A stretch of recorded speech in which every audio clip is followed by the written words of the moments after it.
ban marway nga yadlingo hap dengki kuslay nga jukwa yaki jinkmen blaherno abangan yo tang yu jisu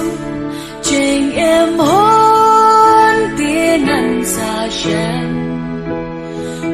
si jing shai day tang mau bad u klur ka Bethlehem si jing shai day tang mau bad u klur ka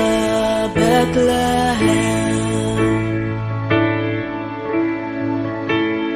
hagi jing yai birthday sao dong đắp ca út ca giao ôm mai ba bê yêu tiêu ba buồn rong ya u shapen ban nga ban aban yo yêu Giêsu cordor tang ya u marway nga mon long tiêu li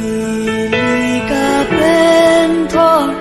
bat tiêu kulap ka sharon long tiêu li ka pentor bat tiêu kulap ka sharon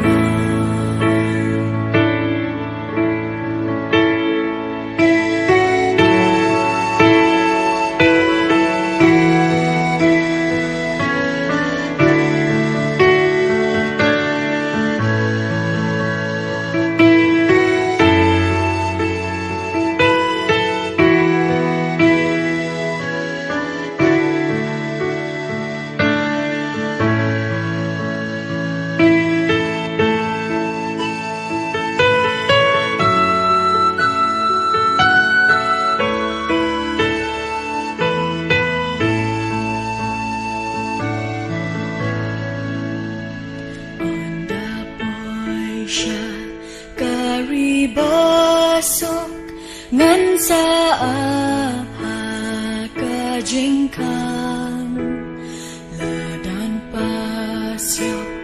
tang ujisu kerdop nengkan sa pliwang bad upanong ruangan yaso angel dan hangtan Jisu bordor tang ujisu kan yai long jing ruai jong Jisu bordor tang ujisu kan yai long